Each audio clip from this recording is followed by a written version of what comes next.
제가 지난번에 몇 번 말씀드렸는데 여러분이 저희 교회 홈페이지에 가시면은 교회의 모토가 세 가지가 뜹니다. 큰 글자로 하나가 떴다가 죽었다가 다른 게 떴다가 죽었다가 다른 게 떠요. 세 가지가 뜹니다. 뭐 그걸 또 물어보면 실족하실 분들이 있기 때문에 그냥 묻지는 않겠고, 그 중에 하나가 뭐냐 하면 열렬히 신약 교회를 추구한다, 그렇게 돼 있어요. 우리는 열렬히 열심을 다해 신약 교회를 추구한다, 그렇게 돼 있습니다. 신약 교회. 그러니까 여기 하나님의 이 말씀이 우리에게 주어졌는데 이게 구약과 그 다음에 신약으로 주어졌어요. 맞죠? 네, 그래서 예수님께서 십자가에 달려서 죽으시면서 다 이루었다라고 이야기한 그 이후부터가 신약이에요. 엄밀한 의미의 신약. 네, 그래서 구약 시대의 모든 것들은 예표에 지나지 않아요. 실체가 아니야. 그림자에 지나지 않고 예수님 십자가 사건 이후의 것들이 그것이 실체로 돼서 우리가 지금 모든 것이 다 이루어진, 다시 말씀드려서 우리 예수님께서 율법이 요구하시는 모든 의를 다 이루신 그와 같은 상태에서 지금 신약의 교회를 하고 있습니다. 또 다른 이야기를 하면 구약 시대는 율법의 시대고 신약 시대는 은혜의 시대입니다. 그래서 요한복음 1장 16절 17절에서 가면 우리가 다 그분의 충만하심에서 받았으니 은혜를 대체하는 은혜다 그랬어요. 은혜를 대체하는 은혜. 구약 시대에도 하나님께서 은혜를 베풀어 주셨어요. 근데 그 은혜를 대체하는 은혜가 지금 나타났다는 거예요. 왜 그러냐? 율법은 모세에 의해서 주어졌으나 은혜와 진리는 예수 그리스도로 말미암아 왔기 때문이다, 그렇게 기록이 되어 있습니다. 구약 시대에도 은혜가 있었고 구약 시대에도 진리가 있었음에도 불구하고 요한이 하나님의 말씀을 기록할 때 구약 시대의 모든 것은 율법이라고 그렇게 기록을 했고 예수님이 우리에게 가져다 주신 것은 은혜와 진리라 그랬어요. 그래서 구약 시대에도 은혜지만 그 은혜를 대체하는 은혜가 나타났다는 거예요. 지금 우리가 그 시대에 살고 있다는 겁니다. 그런데 저를 비롯한 이 대부분의 교회 생활 오래 했다는 그런 크리스찬들이 율법과 은혜를 혼합을 해서 믿고 있습니다. 빌립보서 3장에 가서 보면 사도 바울이 자기가 예수님을 믿기 전에 그 율법 시스템에서 얼마나 의로운 사람이었는가, 그거를 낱낱이 거기에 보여줘요. 내가 이스라엘의 줄기에 속한 자요, 베냐민 지파에 속한 자요, 열심으로는 교회를 핍박하던 자요, 율법이 요구하는 그 의로 말하건대 나는 흠이 없는 자다. 그런데 내가 다마스커스 그 도상에서 예수님을 만난 그 이후에는 그 이전에 내가 이득으로 여기던 그런 모든 율법 체계를 어떻게 여긴다고요? 배설물과 같이 여긴다 그랬어요. 똥과 같이 여긴다는 거예요. 근데 저와 여러분이 많은 경우에 똥을 손에 쥐고 산다니까요. 가정생활도 그렇게 하고 교회 생활도 그렇게 하고 똥을 버려야 되거든요. 이걸 완전히 버려야 돼. 그 옛날의 것들을 아주 완전히 배설물로 여겨서 아주 제거해버려야 되는데 그걸 일부 쥐고 산다 그 얘기예요. 그걸 일부 쥐고 또 예수님의 믿음을 가지고 그러고선 지금 살고 있기 때문에 여러 가지 문제가 우리가 가지고 있는 겁니다. 그래서 은혜와 율법을 구분하지 못함으로 교회 생활과 개인의 믿음 생활에 혼란이 생기고 가치관에 문제가 생기고 교회에 문제가 이제 생깁니다. 제 얘기하는 거예요. 제가 그렇게 살았어요.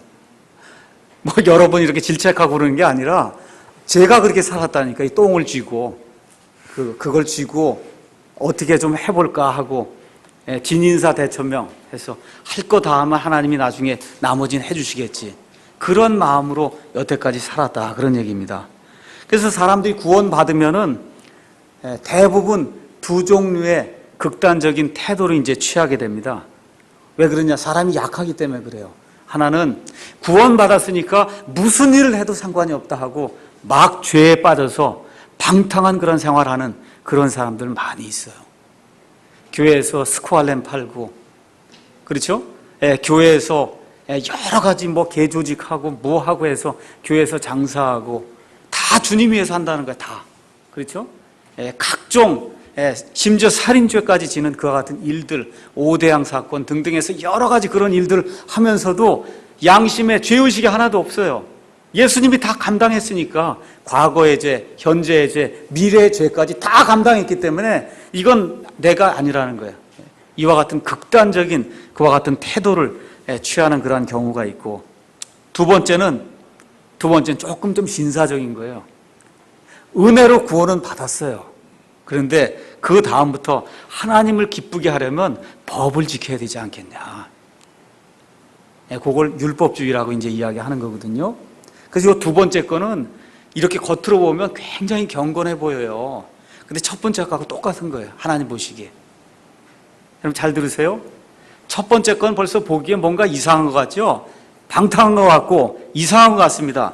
근데 하나님 보시기에는 두 번째 것도 첫 번째 거하고 똑같다, 그 얘기입니다. 내가 어느 정도까지 하고 나머지는 하나님이 하신다. 그 태도나 첫 번째 거나 같다, 그 얘기입니다. 자, 그럼 제가 한번 여러분에게 이제 물어보겠습니다. 율법을 지켜서 구원받는 사람이 있습니까? 그러니까 행위를 통해서 구원받는 사람이 있어요? 없죠. 그럼 제가 두 번째 물어볼게요. 행위를 통해서 거룩하게 되는 사람이 있습니까? 우리가 구원받은 이후엔 성화의 삶을 살아야 된다 그러죠? 그래서 많은 사람들이, 저를 비롯해서 많은 사람들이 혼동하는 것은 구원받을 때는 행위와 상관없이 구원을 받는데 구원받은 이후에는 내 행위가 있어서 율법을 지켜야 하나님이 기뻐하신다라고 하는 그와 같은 잘못에 빠진다는 겁니다. 자, 그러면 오늘은 율법주의 부수기라고 하는 그런 제목으로 여러분에게 이제 말씀을 선포할 텐데, 율법 아니면 율법주의, 요걸 우리가 조금 좀 구분을 해야 되겠어요. 앞으로 제가 이제 이야기하는 율법은 대부분의 경우 율법주의를 이야기하는 겁니다. 자, 율법은 하나님이 우리에게 주신 십계명이라고 하는 10가지 명령이 그게 율법이에요. 이게 우리말에는 지금 율법이 있고, 예를 들어 여러분 로마서 7장 1절에 가서 보면 형제들아 내가 법을 아는 자들에게 말하노니, 이거 법이 영어로 law거든요. 율법도 law예요. 그러니까 영어 성경이나 아니면 히브리 성경이나 그리스 성경을 읽으면 율법이나 법이나 다 같은 얘기인데 우리말에서 이거 구분을 해놨기 때문에 율법 다르고 법 다르고 이렇게 돼 있단 말이에요. 같은 거예요. 그냥 법이다 그렇게 생각하시면 됩니다. 자, 그래서 율법은 구약시대 개념으로 얘기하면 십계명이에요. 신약시대 법은 어떤 게 있냐 잘 들으세요. 어떤 거냐, 구원받았으니까 하루에 성경 5장은 내가 읽어야 되겠구나 하고 법을 세우면 그게 법이에요. 아시겠습니까? 하나님을 기쁘게 하려면 오늘 성경 5장을 매일같이 읽어야 되겠구나 하고 이렇게 법을 세우면 그게 율법이에요. 그럼 제가 물어볼게요. 성경 5장 읽는 게 나쁜 일입니까? 좋은 일입니까? 좋은 일이죠. 하나님이 우리에게 주신 십계명이 나쁜 겁니까? 좋은 겁니까? 좋은 거죠. 그래서 율법 자체는 좋은 거예요. 선한 거예요. 근데 율법주의가 문제가 되는 거예요. 율법주의는 뭐냐? 법규와 규칙을 지킴으로 내가 거룩해지고 하나님을 기쁘시게 할 수 있다고 믿는 거, 그게 율법주의예요. 자, 그러면 예를 제가 들어볼게요. 어떤 사람이 우리 교회에 처음 왔습니다. 아직 구원받지 못했어요. 그러면 사람들이 다가가서, 저를 비롯해서 여러 사람들이 다가가서 뭐라고 얘기하냐면 선생님의 그 행위와 상관없이 예수님의 은혜로 구원을 받습니다. 아무리 악한 사람이라도, 행위가 악해도 그 행위와 상관없이 구원을 받습니다 해갖고 이 사람에게 복음을 선포해갖고 이 사람이 예수님을 이제 영접한단 말이에요. 예수님을 영접하는 그 순간부터 뭐라고 또 얘기하냐 하면, 좋은 크리스찬이 되려면 8주 성경 공부에 꼭 나오셔야 됩니다. 주일을 성수하셔야 됩니다. 11조를 드려야 복을 받습니다. 매일같이 30분 큐티를 해야 됩니다. 또 우리 교회는 치마를 여정 같으면 입어야 되고 남자들은 양복을 입어야만 됩니다. 이렇게 이야기한단 말이에요. 이게 율법주의라는 거예요. 율법주의.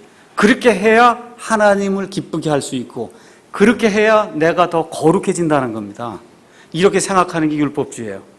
두 번째, 구원받은 우리는 어떠냐 이거야. 구원받은 우리. 법을 세우는 거예요. 하루에 성경 5장, 기도 30분, 큐티 25분, 일주일에 전도 3명, 뭐 등등 해서 이거를 다 해놓거든요. 그리고 어떤 일이 발생하냐. 그날 그걸 지키면 마음이 편안해. 야, 정말 오늘 하나님을 위해서 내가 살았구나. 그걸 지키지 못하면 죄의식이 엄습을 하는 거야. 아유, 이건 내일 길 가다가 자동차가 어떻게 되는 거 아닌가. 또 우리 아이가 이거 잘못되는 거 아닌가. 이거 지키면은 기도의 응답이 당장 올 것 같아요. 이걸 지키지 못하면 기도의 응답이 올 것 같지가 않은 거예요. 이걸 지키면은 다른 사람과 하나님께 대해 자신이 있어요. 이렇게 뭐가 지금 내가 했다 이거죠. 근데 이걸 지키지 못하면 푹 처지는 거예요. 이걸 우리가 율법주의라고 얘기하는 겁니다.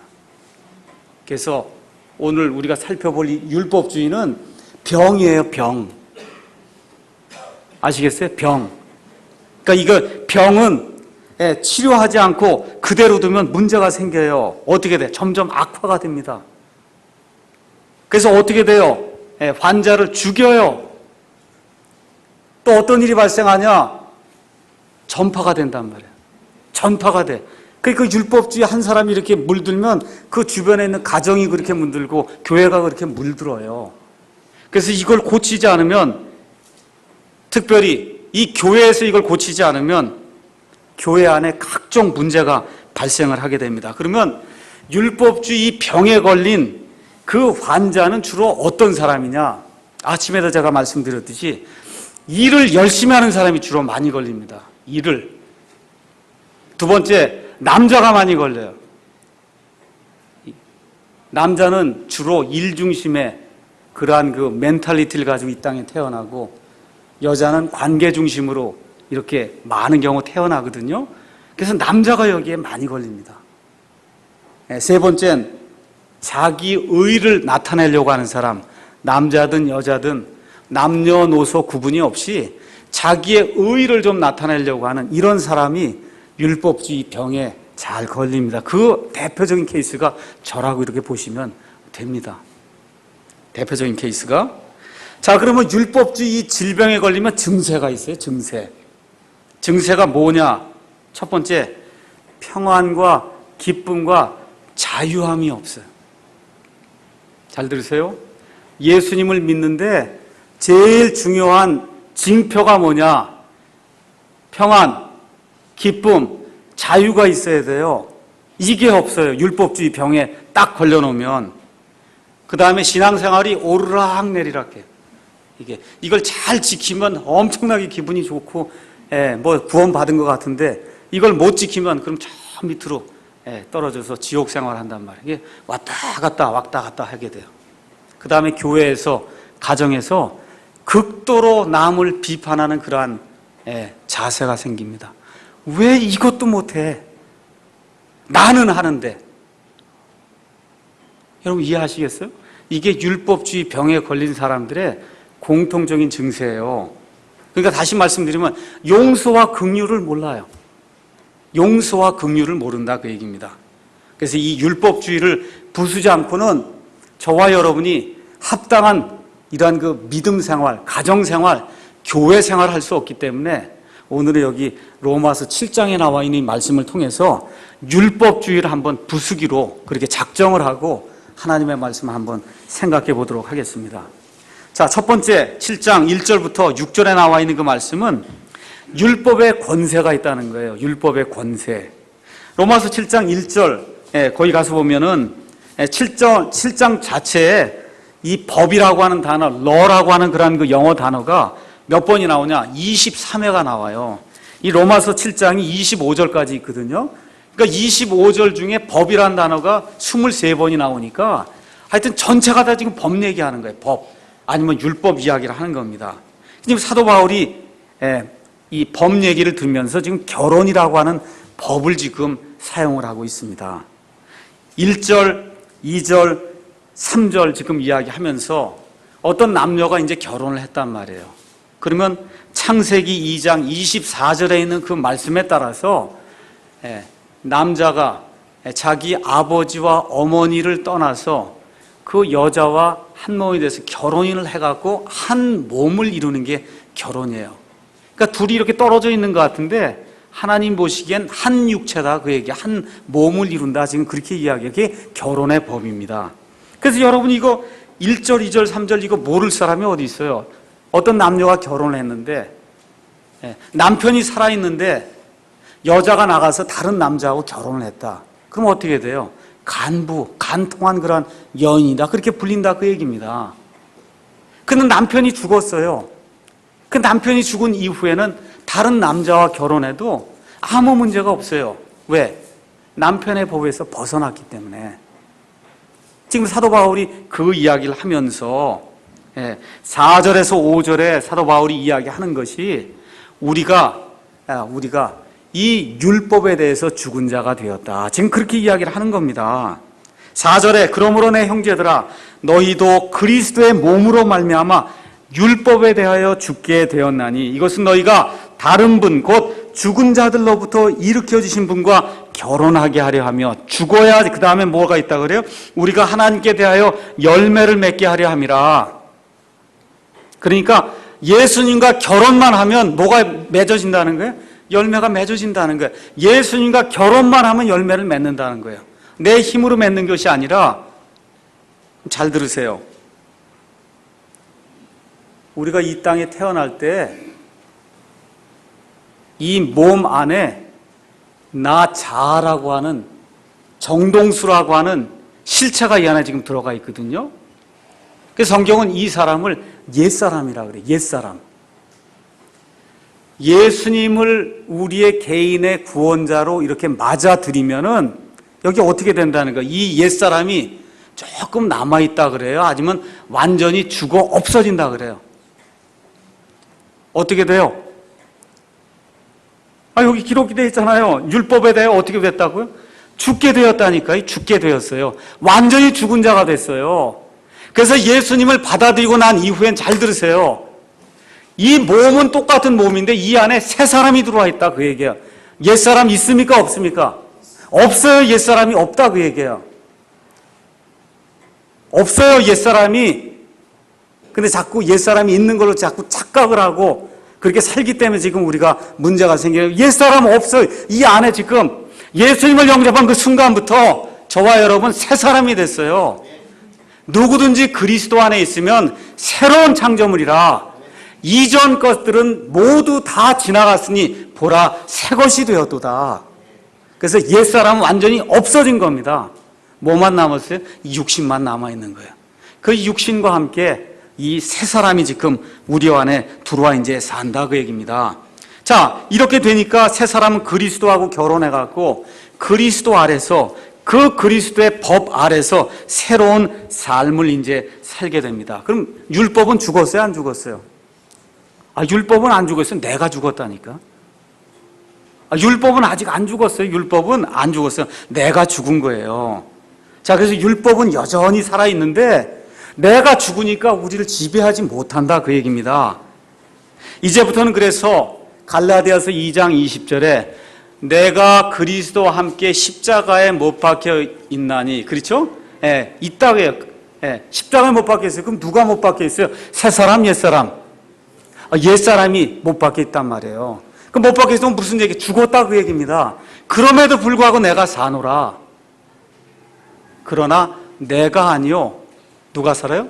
내 안에 그리스도께서 사시느니라. 잘 들으세요. 그러면 저와 여러분이 구원 받았으면 누가 살아요? 그리스도가 살아요. 누구의 생명이 들어왔어요? 그리스도의 생명이 들어왔어요. 그래서 하나님의 영이 나를 주장하는 그와 같은 상태가 되어서 그리스도가 우리 안에서 산다, 그 얘기입니다. 그럼 여러분 말과 행실을 할 때 그리스도가 하나하나 잘 보시란 말이에요.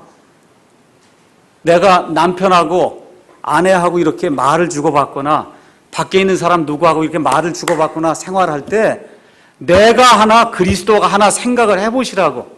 내가 하고 있는가, 그리스도가 하고 있는가. 누가 해야 된다고요? 그리스도가 하게 돼 있어요.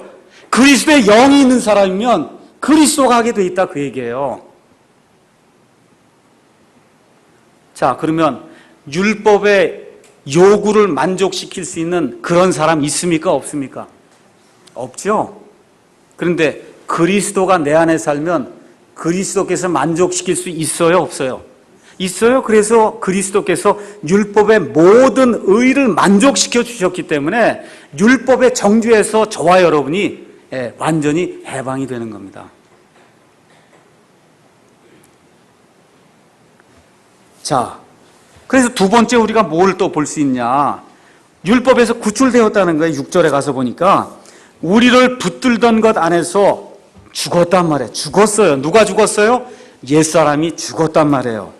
그래서 이제 우리가 율법에서 구출이 되었다는 겁니다. 죽으면 법에서 풀려난다. 지금 사도 바울이 그렇게 얘기하는 거예요. 어떤 범법자가 있었습니다. 그래서 모든 심리 과정을 다 거치고 지금 판사가 이 사람은 10년형입니다 하고 지금 선고를 내리려고 하는데 그 전날 그 사람이 죽었어요. 그럼 어떻게 돼요? 모든 일이 없었던 걸로 끝이 나는 거예요. 얼마 전에 봤잖아요. 그렇죠? 얼마 전에 봤죠? 예. 대통령이 엄청난 죄악을 저질렀는데 죽으니까 어떻게 돼요? 다 없어지고 마는 거예요. 죽으니까 어떻게 돼요? 법이 더 이상 지배를 못하는 거예요. 그러니까 저와 여러분이 우리의 옛사람이 율법에 대해서 죽었으면은 율법이 우리를 지배할 수 있습니까? 없습니까? 없다는 거예요. 근데 그걸 자꾸 우리가 잊어버리는 거예요. 그래서 그 결과 어떻게 됩니까? 영의 새로운 것 안에서 섬기고 율법 작구는 뭐예요? 성경 5장 읽어야지. 큐티 25분 해야지. 금요 무슨 철야기도 가야지. 11조 해야지 하고 이렇게 자꾸 뭐를 만들어 놓은 거, 그 율법 작구의 그 낡은 것 안에서 이제 더 이상 섬기지 않는다는 겁니다. 그래서 영의 새로운 것이 뭐냐 하면 우리 안에 그리스도의 영이 계시면 그리스도의 영께서 인도해 주시는 그와 같은 방법대로 예수님을 섬기며 산다. 그런 얘기입니다. 안절부절할 필요가 없어요. 잘 보세요. 여러분, 저와 여러분 안에 그리스도가 들어와서 그리스도가 살면은 안절부절할 이유가 있어요? 없어요? 없어요. 안절부절할 이유가 없어요. 그리스도께서 행하신다니까. 내가 하는 게 아니에요. 그리스도께서 행한다고 생각하시면 안절부절할 이유가 없어요. 불안해할 이유가 없어요. 그걸 못한다 그래서 하나님이 내일 벌을 내리시겠지 하고 그렇게 벌벌 떨 필요가 없다. 그런 얘기입니다. 그래서 제가 말씀드리고자 하는 것은 우리 그리스도인은 옛사람은 없어진 새로운 창조물로서 더 이상 율법의 지배를 받지 않는 사람이다. 그 얘기입니다. 맞습니까? 확실합니까? 네. 자, 그러면 두 번째 7절에서부터 11절에 있는 말씀 가서 보겠습니다. 그러면 어떤 사람들이 이제 이야기한다면 그러면 율법이 왜 필요합니까? 율법이 왜 필요합니까? 7절 보겠어요. 그러면 우리가 무슨 말을 하리요? 율법이 죄입니까? 아니라는 거예요. 결코 그럴 수 없느니라. 아니라 오히려 율법을 통하지 않고서 내가 죄를 알지 못하였으리니 율법이 너는 탐내지 말라 하지 아니하였더라면 내가 탐욕을 알지 못하였으리라. 자, 이건 무슨 얘기입니까? 오늘 아침에 글쎄 모르겠어요. 저는 양복을 입거나 이렇게 뭐 하고 머리를 이렇게 하고 뭐 특별히 거울을 한참 쳐다보고 뭐 그렇게 하지 않는 그런 스타일이라 뭐 이게 잘 됐는지 이렇게 잘 모르고 그냥 오는데 우리 자매님들은 모르긴 해도 한 2분 이상은 아마 거울 앞에 가서 오늘 다 머리가 제대로 됐는지 뭐 이게 다 보고 왔을 거예요. 우리 에스더는 한 5분은 아마 보는 것 같은데 준영이도 이제 조금 더 크면 이제 3분, 4분 이렇게 이제 해서 거울 앞에 이제 많이 쓸 거예요. 거울 앞에 쓰면 뭐가 보입니까? 잘못된 게 보이죠? 그렇죠? 근데 잘못된 걸 거울이 고칠 수 있어요? 못 고치죠? 뭐만 해요, 거울은? 보여만 주는 거예요, 보여만 줘. 그러니까 율법은 뭐만 해주는 거예요? 이게 죄라고 하는 걸 보여만 주지 죄를 이길 능력을 주질 않아요, 율법은. 죄를 못 이겨. 율법으로는 죄를 못 이겨. 그래서 사도 바울이 뭐라 그래요? 탐내는 거 얘기하죠. 탐내는 거. 왜? 10계명 중에 맨 마지막 계명이 지금 뭐예요? 탐내지 말라 그 얘기예요. 그 위에 있는 거 거짓말하지 않고 이렇게 모든 거는 외적으로 나타나는 건데, 그 외적으로 나타나는 일이 왜 생기냐? 내적으로 탐심을 갖기 때문에 모든 일이 생겨난다는 거예요. 그래서 탐욕이 죄라고 하는 걸 내가 알지 못했더라면, 이 율법이 그게 탐욕이 죄라고 하는 걸 가르쳐주지 않았다면 내가 탐욕이 죄라는 걸 어떻게 알겠냐? 그러니까 율법이 하는 일은 거울과 같이 이렇게 비춰주는 거예요. 이게 옳은가 그른가를 비춰만 주지 고칠 능력이 없습니다. 두 번째 가서 보니까 8절 9절, 그러나 죄가 명령을 통해 기회를 타갖고 살짝 우리에게 이제 들어오는 겁니다. 내 안에 온갖 욕정을 이루었나니 이는 율법이 없으면 죄가 죽었기 때문이다. 이건 뭐냐 하면, 이 율법하고 죄는 어떤 관계냐? 자석하고 쇠하고의 관계예요. 둘이 꼭 붙어 다닙니다. 율법을 지키려고 하면 죄를 짓게 돼 있어요. 성경 5장 읽으려고 그러면 못 읽으면 그게 죄가 된단 말이에요. 그럼 어떻게 돼? 죄책감이 생기게 돼 있어요, 그게. 자, 그래서 고린도전서 15장 56절 가서 보시면은 사도 바울이 뭐라고 표현했냐면, 죄라고 하는 놈이 힘이 있는데 그 힘이 어디서 오냐? 율법에서 온다는 거예요. 이걸 다른 얘기로 하면, 잔디에 들어가지 마시오 하고 이렇게 팻말을 써놓잖아요. 그럼 꼭 들어가고 싶은 마음이 생긴단 말이에요. 우리 애들에게 어디 나가면서 얘야 저 위에 있는 저 찬장에 저거 넣어둔 건 절대 만지면 안 된다 그러면 만진다고요. 그게 만지게 돼 있어요. 그 사람이기 때문에. 이게 사람의 본성이에요. 8장 7절 가서 볼까요? 육신적인 생각은 하나님의 법에, 이 율법에 복종하지 아니할 뿐 아니라 참으로 그리할 수도 없으므로 하나님과 원수가 되는 거예요. 못 지켜요. 원수가 되는 일이라. 그래서 구약시대엔 이와 같은 모세의 율법이 있었는데, 이제 신약시대로 들어와 보면 사람마다 교회마다 이와 같은 법들을 자꾸 이제 세워놓고는 그걸 지키면 뭐가 잘 되는 것 같고 안 지키면 실족해서 넘어져서 죄를 짓는 것 같은 이와 같은 사이클에 이제 자꾸 빠진단 말이에요. 그러니까 어떻게 돼요? 못 지켜요? 성경 10장 읽기로 했어요. 못 지켰어요. 그럼 어떻게 돼요? 죄책감을 느끼거든요. 그러면 하나님 잘못했습니다. 그리고는 다시 헌신을 해요. 그리고 이번에 15장으로 올린단 말이에요. 못 지켜요. 그럼 하나님 죄송합니다. 그럼 16장으로 올리고. 그러니까 매일같이 그 사이클이 돌아가는 거예요. 헌신하고, 그렇죠? 못 지키니까 회개하고, 다시 재헌신하고, 헌신하고, 회개하고, 재헌신하는 이와 같은 일들이 어떤 가운데 생기는 거예요? 이걸 지킴으로 말미암아 내가 의롭게 돼야 되겠다는 이런 생각을 가진 사람들에게 이와 같은 악성 사이클이 계속해서 생긴다, 그 얘기입니다. 여러분은 어떠신 것 같아요? 저는 그래요. 그런 일들이 지난 몇십 년 동안 나를 괴롭혔습니다. 세 번째, 율법은 죽인다는 거예요. 10절, 11절. 생명에 이르게 하려고 정하신 명령이 사망에 이르게 하는 것인 줄을 내가 알았나니. 그러니까 율법 따라 살면 죽는다는 거예요. 자, 여러분, 율법을 받을 때 이스라엘 백성의 모습이 어떻게 돼 있냐? 히브리서 12장 18절에서 21절 가서 보니까 하나님이 뭐라고 말씀하시냐면, 시내산에서 내가 말씀을 이렇게 전할 텐데 짐승이든 사람이든 이걸 뚫고 이 앞으로 나오는 자는 다 죽는다 그랬어요.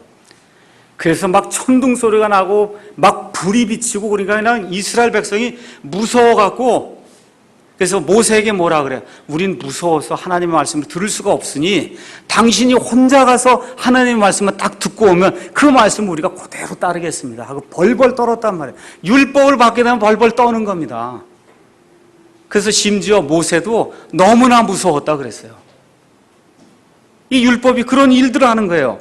그래서 율법 작구는 뭘 해야 되겠다고 이렇게 법을 세우면 그러면 사람을 정죄하게 되고 사람을 죽인다고 고린도후서 3장 6절에 그렇게 기록을 하고 있습니다. 자, 그러면 어떻게 죽이는 일이 생기는가? 이걸 구체적으로 한번 살펴봐야 돼요. 어떻게 죽이는 일이 생기냐? 예수 믿는 사람들마다, 교회마다 다 담을 쌓는단 말이에요. 담을. 이제 우리가 8월, 7월 말 되면은 이제 피서를 가야 되지 않습니까? 그렇죠? 피서철이 돼서 이제 피서를 가면 젊을 때는 다 대부분 바닷가로 간단 말이에요. 그래서 저와 제 아내와 우린 또 딸들만 셋이 있으니까 이제 딸들이 이제 바닷가를 갔단 말이에요. 바닷가를 갔는데 이 여자들에게는 아무 문제가 없는데 이 남자에게는 문제가 생기는 거예요. 이 여자들이 벌거벗고 다니지 않습니까? 그쪽에. 그렇게 되니까 이게 안 되는 건데 이게 도저히 안 되는데 눈앞에 계속 지나간단 말이에요. 그렇잖아요. 눈앞에 계속 지나간다면 이게 예수 믿는 사람이 이렇게 음욕을 품으면 안 되는데 이렇게 생각을 하고는 눈을 꼭 감고 하여튼 음욕을 품으면 안 되겠다 이렇게 생각을 한단 말이에요. 도저히 안 돼. 하여튼 그래서 그 피서를 마치고 돌아오는 길에 마음에 작정을 하는 거예요. 바닷가는 절대 가면 안 되겠구나. 근데 며칠 있다가 옆에 있는 친구가 가족들과 함께 바닷가를 간다 그래요. 그러면 이제부터 율법이 작용을, 저 사람 죄에 빠지겠구나. 그렇죠? 바닷가에 가는 사람은 엄청난 죄인이 되는 거야. 그 순간부터 이 사람에게는 누가 바닷가 얘기만 나오면 이건 큰 죄인이구나 하고 담을 쌓는 거예요. 바닷가만 나오면 이건 죄인이 되는 거예요. 당구장, 우리 아버지가 옛날에 당구장 가면 큰일 난다 그랬거든요. 그게 이제 담을 쌓은 거예요. 누가 당구장 간다고 얘기를 하면 저 사람 엄청난 죄인이구나. 교회에서 술 먹고 담배 먹으면 큰 죄인으로 아주 엄청난 죄인으로 교회에서 가르치잖아요. 그러니까 어떤 사람이 술 먹고 담배 먹는다 그렇게 얘기하면 이거 엄청난 죄인이구나. 이런 담을 쌓는단 말입니다. 교회마다 이렇게 담을 쌓는 거예요.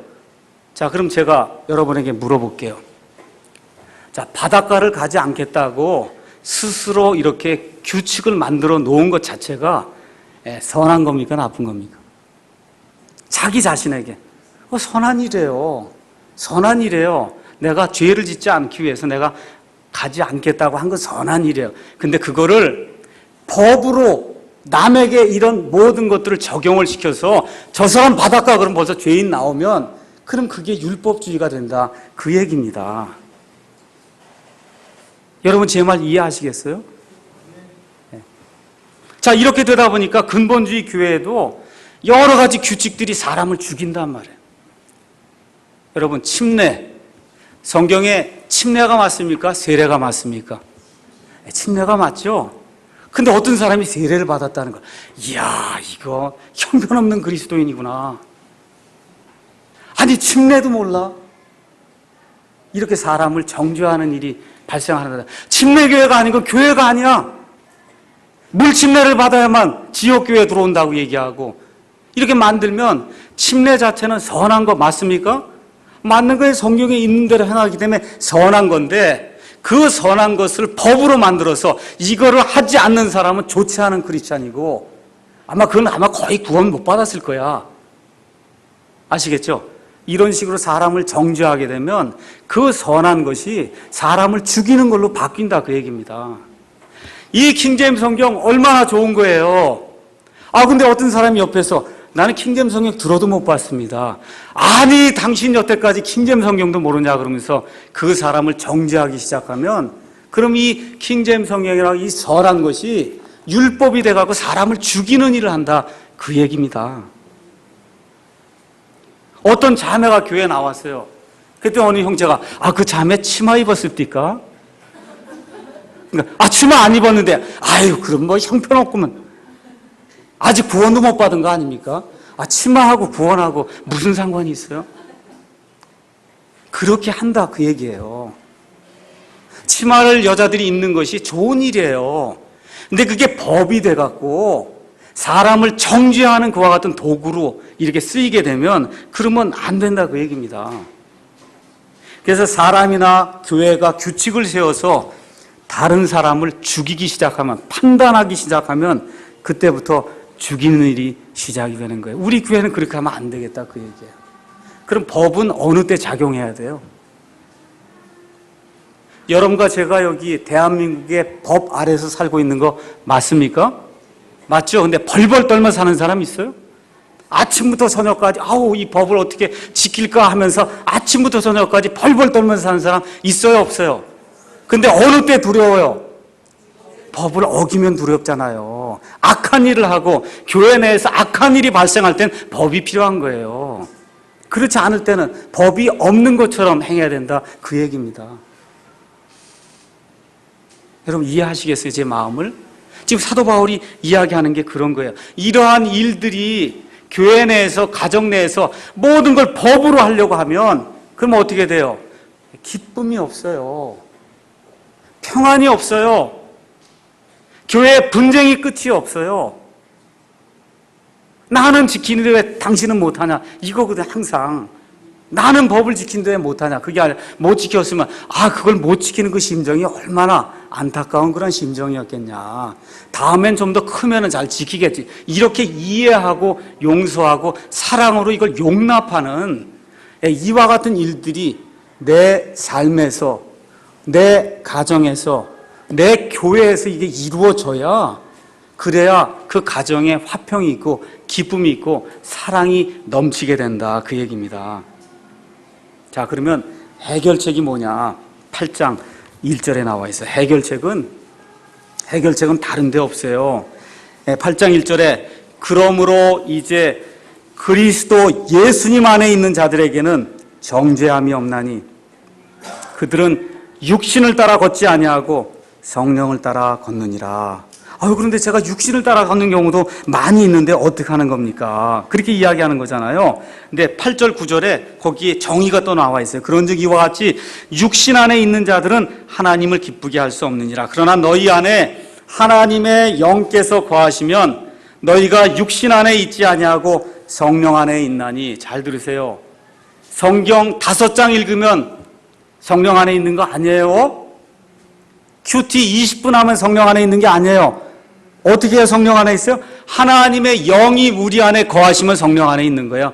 육신 밖에 이제 우리가 거하게 된다, 그 얘기입니다. 이제 어떤 사람에게 그리스도의 영이 없으면 그는 그분의 사람이 아니니라. 저를 한번 보세요. 예수님 영접하셨습니까? 예수님 영접하셨어요? 예수님 영접하는 그 순간에 죄와 범법으로 말미암아 죽어있던 우리의 영이 살아난 그 사실을 믿습니까? 뭐에 의해서 살아났어요? 그리스도의 영에 의해서 살아났단 말이에요. 그렇죠? 그럼 우리가 육신 안에 있습니까? 성령 안에 있습니까? 죄를 져도 육신 안에 있습니까? 성령 안에 있습니까? 악한 일을 할 때도 육신 안에 있습니까? 성령 안에 있습니까? 성령 안에 있어요. 잘 할 때만 성령 안에 있는 것이 아니고 우리가 악한 일을 하고 잘못된 일을 하고 그런 일을 할 때도 성령 안에 있는 거예요. 왜? 그 자녀와 아버지의 관계가, 자녀가 잘못한다고 해서 이게 없어집니까? 우리 여기 막내가 와 있는데 우리 막내가 잘못한단 말이에요. 그럼 어떻게 해요? 평생 또 쟤가 나를 속이고 뭘 잘못을 했지 그러고 평생 동안 매 순간 이걸 기억하면 그거 아버지가 아니죠. 맞습니까? 어떻게 해요? 경계를 한단 말이에요. 그렇죠? 경고를 주고 그렇게 한 다음에 완전히 잊어버리는 거예요. 완전히. 옛날에 얘가 무슨 잘못을 했는지 그걸 모르겠더라고요. 완전히 잊어버리는 거예요, 여러분. 우리 아버지 하나님도 똑같아요. 우리가 잘못을 하든 성경을 그날 못 읽어도 큐티를 그날 못해도 기도를 못하고 자도 됐어, 오케이, 괜찮아요. 하나님의 자녀가 되면 그리스도의 영이 그 안에 있으면 그러면 육신 안에 있지 않고 어디 있어요? 성령 안에 있어요. 여러분 믿으십니까? 이게 해결이 안 되면 평생토록 이거 되는 거예요, 이거. 뭘 잘하면 성령 안에 있고 못하면 육신 안에 있고 왔다 갔다 그 생활을 한다, 그 얘기입니다. 그래서 하나님이 우리를 보시는 신분은 내가 무엇을 잘했냐 못했냐에 의해서 결정이 되는 게 아니라 예수님께서 십자가에 이루어 놓으신 그 일, 완전히 끝내놓으신 그 예수님의 공로, 예수님의 그 공로를 하나님이 보시고 우리를 의로운 사람으로 봐주시는 거예요. 내가 행한 거가 상관이 없다, 그 얘기입니다. 여기서 우리가 예수 믿는 데서 자유함을 얻어야지, 그게 없으면은 평생토록 이 죄의식 속에서, 죄책감 속에서 헤어나지 못하는 그와 같은 불쌍한 그리스도인의 생활을 할 수밖에 없다 그 얘기입니다. 갈라디아서 2장 20절 가서 잠깐 보겠습니다.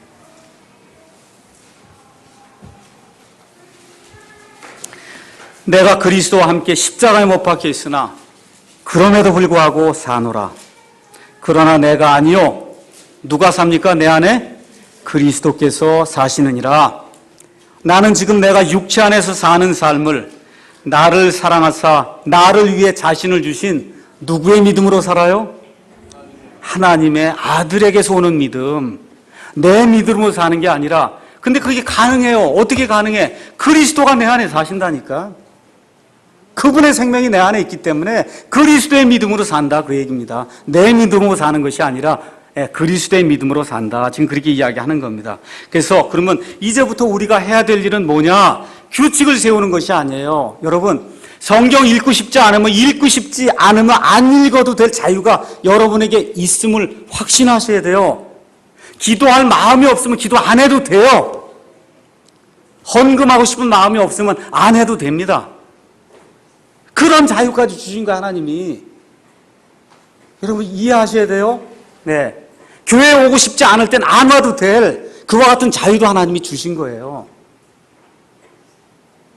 펄펄 떨지 말라 그 얘기예요. 어떤 사람이 목사님, 제가 일주일 동안 유럽에 여행을 가게 됐습니다. 이 남편이 믿질 않는데 이렇게 같이 가자고 그래서 제가 같이 가게 됐습니다. 그럼 목사가 뭐라고 대답해야 되겠어요? 아유, 참 잘 됐네요.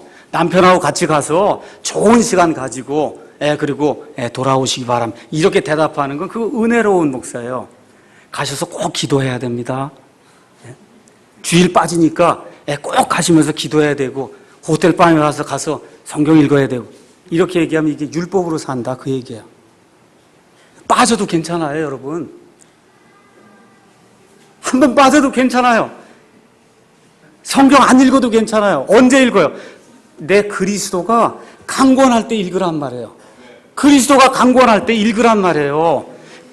내가 안에 그리스도가 있는데 읽으라고 하실 거 아닙니까? 기도하라고 할 거 아니에요? 헌금하라고 할 거 아닙니까? 교회 가라고 하실 거 아니에요? 그때 순응하고 매 순간 그리스도께 순응하고 나아가면 그러면 하나님의 뜻을 구할 필요가 있을까 없을까? 없죠? 어떻게? 사는 것 자체가 하나님의 뜻이에요.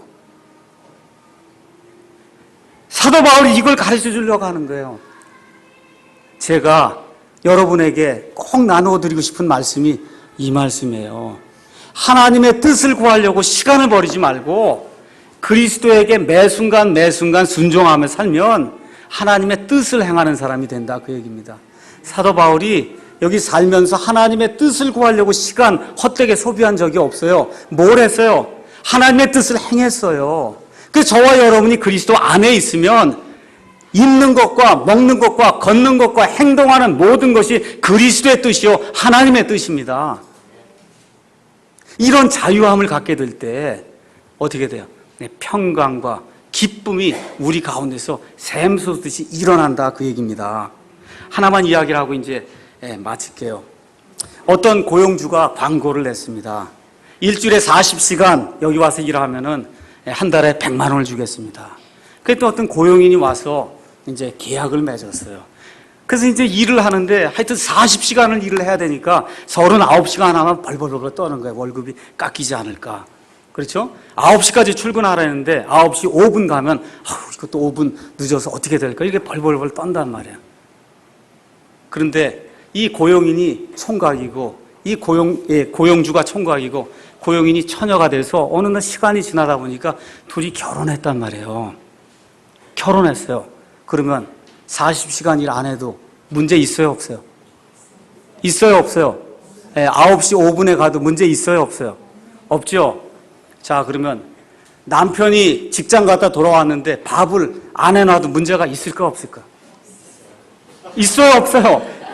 없어요. 문제가 없어요. 문제가 없어요.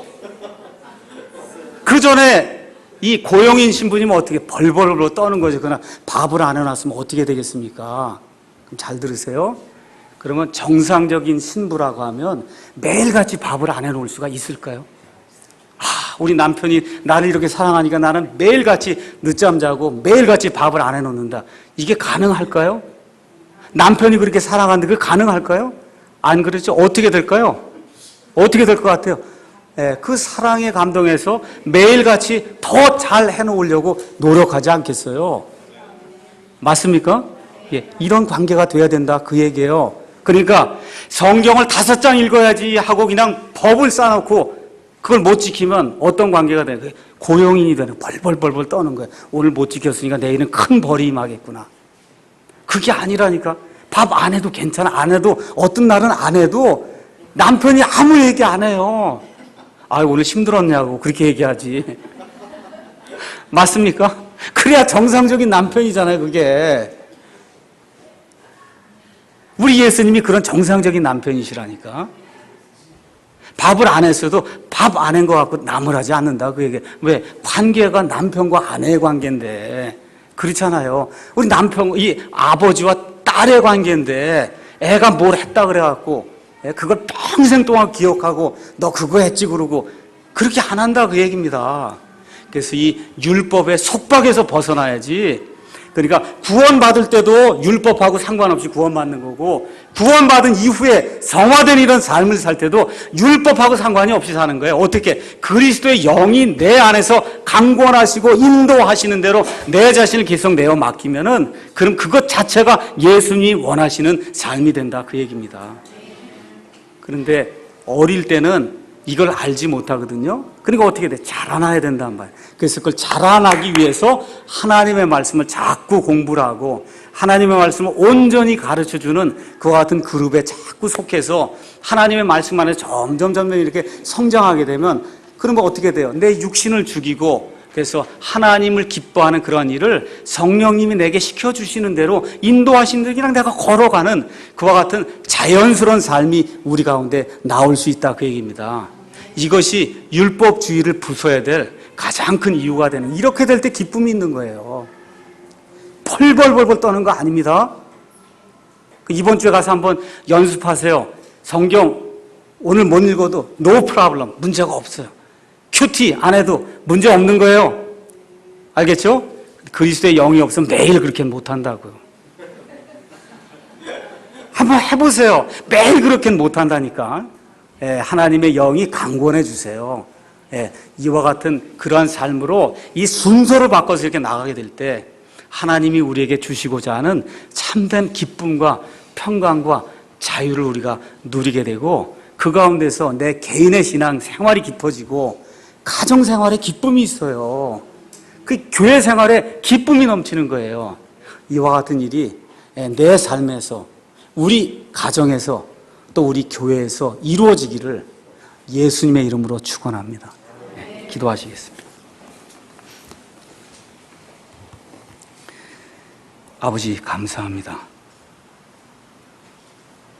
신약 시대에 살면서 구약의 것을 가지고 자꾸 무언가를 내가 해서 하나님을 기쁘게 해야 되겠다 이런 생각을 하고 있는 것, 그렇게 해야 복을 받겠거니 하는 그런 생각, 그렇게 안 하면 하나님이 벌을 주시겠거니 하는 그런 생각, 아버지 이거 떨쳐버릴 수 있도록 도와주시옵소서.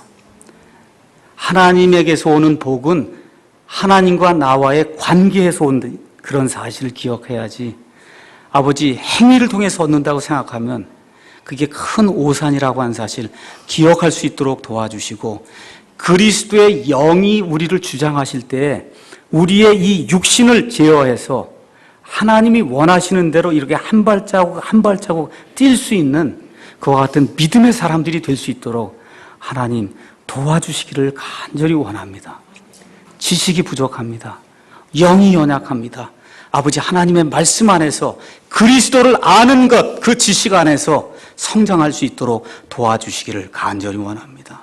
아버지 이 성도들과 제가 미약한 가운데 있사오니 하나님께서 은혜를 베풀어 주셔서 이 악한 세상을 잘 이기고 나갈 수 있도록 도와주시옵소서.